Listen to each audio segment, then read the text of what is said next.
We have a lot of problem in Nigeria, and so many people believe that if we remove one president and bring another president, that will solve the problem we have. Others believe that if they return Nigeria to regional government, that it will solve the problem we have. Some persons also believe in agitating for a separate country, that if they return their own country the way they were before the amalgamation of Nigeria, that the solution to their problem will come. The former president of Nigeria, Mr. Olusegun Obasanjo, have a totally different idea to what so many people are thinking. In his own opinion, he said that democracy can never work in Nigeria, that democracy cannot develop us in Nigeria, that democracy cannot make this nation to move forward because this system of government was imposed on us by people who colonized us, and we took it and we are unable to manage it. Does it sound that there is a sense there? For me, absolutely yes. Now, before we go into the details of what he said, there is something strange that is going on in Nigeria. A lot of people don't know.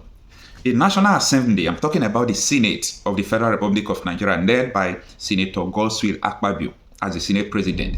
They were in the closed session today. When I mean closed session without camera, what are they doing? Maybe you could think that these people are trying to surprise the nation, are trying to make sure that they reduce inflation, they increase minimum wage, they do something that will incite the masses.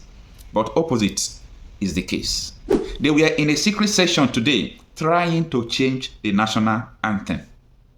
How useless is our senators? That is the question that a lot of Nigerians must answer. In the hike of prices in the market, people are suffering. Even some persons who are public servants are unable to use their salary to feed themselves based on their transportation and everything. The cost is high. But these people don't mind about all those things. After all, they have the money to spend. They are in the secret meeting just to change the national anthem. The question people are asking now is, what has the national anthem to do with the current situation, what we are going through in Nigeria? What has the national anthem to do with it? Anyway, that is the question that we are doing some investigation to get the answer. What is the purpose of doing it? Are they trying to change even the name of Nigeria? This is what might happen one day. We might wake up, they say they have changed the name of the country. We might wake up in the morning, they might tell us that they have sold the country.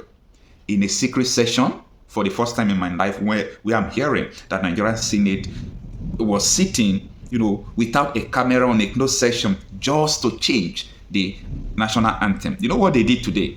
They bring the bill, they pass the first reading, they pass the second reading. What is going on? And I heard that it was only Oshomode and another person was rejecting or opposing what they are doing because it's a strange thing to someone who is not among what they really plan. If you ask me, what do they plan? I don't know because investigation is still ongoing. So let us go back to the main purpose of the video. We have a system of government in which we have no hands to define and design, and we continue with it even when we know that it is not working for us. Those who brought it to us are now questioning the rightness of their invention, its deliverability, and its relevance today without before. Yes, you heard him right. We have a system of government that is not working, a system that was imposed on us, yet we continue with that system. Do you understand what that really means? In other words, this is not our system at all, of which you and I know that democracy is never or has never been the system of African kind of leadership. Even the Great Britain that, came to Nigeria to colonize us, give us this democracy, they are still maintaining their own monarchy. They are still maintaining it to the high extent that they have constitutional role to play in their country. But what happened to our Obas? What happened to our Obis? What happened to our Onis? Their own is just to sit in their palace to do nothing? No. No nation will survive by throwing away whom you are. No nation will survive by not going back to your root.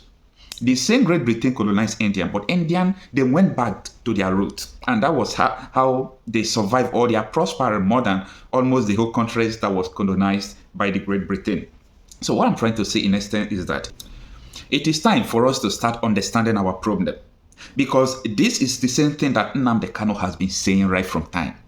That the system, he called it Janjaweed. He said this system of Janjaweed they call democracy can never work because the people who are practicing it don't even understand what they are practicing.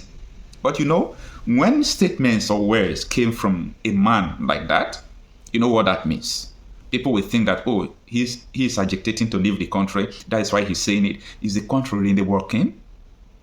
The country is not working. You know, when I thought about the civil war that happened, you know, some time ago, there was a time I was thinking about it almost every time. Something that was hitting hard on my mind was the boundary that was artificially created by Europeans. That was what Gowon declared war to kill almost 2 to 3 million people to protect artificial boundaries, people that are not one.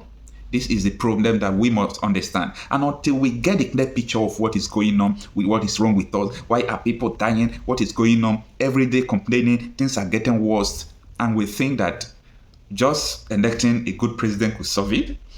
Well, a good president could try, but a good president can never solve Nigeria's problem. That is it. So, if a good president cannot solve all our problems, what do you expect from a weak president? That is this. I don't see. Is it that there is nothing to glory or to be joyful about in this government's 1 year existence? Let me in say office? it this way, Shawon. I have not seen it. And the way citizens are reacting, if you go through, if you meet some of us that, we don't stay in the offices. We move around. Yesterday I was in Adamawa, for example. And tomorrow I'll be in Kaduna. And then I'll be moving to places. And as you move and as you interact and as you speak to your people, I have a network, in Ibadan, in so many. What you hear, people are crying and they are extremely desperate. Look at it this way. Workers would require on average 1,000 naira to get to their workplace and come back.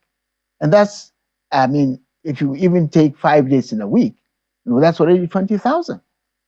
Food for an average family of 2 adults and 5 children, you require a minimum of 2,000 to feed that family at the basic level of subsistence or existence. And that's already 60,000 because you don't have weekends, in terms of food. And so you're already talking about 80,000. 90,000. You have not spoken about school. You have not spoken about hygiene. You have not spoken about a number of other things that come with everyday life. And bulk of these citizens, even if you earn, and how many people earn 100,000? This is salary for graduates. And how many graduates are out there on the street looking for jobs? They cannot find one. So how people are actually even surviving is a miracle. The point is, I think is good. It's common sense, that they know that this is coming, and the anger is building. And my worry, and it doesn't. I'm in pains having to say this. It's not something that I'm happy about. It's painful because the consequences are that if we cannot solve these problems, and we get the citizens, the population, to a point where they have nothing to do, but to fight back, we don't know what's going to happen. You remember James Baldwin, the famous Black American writer who wrote Fire on the Mountains, and he said the most dangerous person in any society is somebody who has nothing more to lose. Many of these people have lost everything. Think of the millions that have been displaced. They have no farmland to farm. They have no job. They have no food. They have nothing. And there is no arrangement that we have seen. Even this recent palliatives and all has not reached the real people who needed them.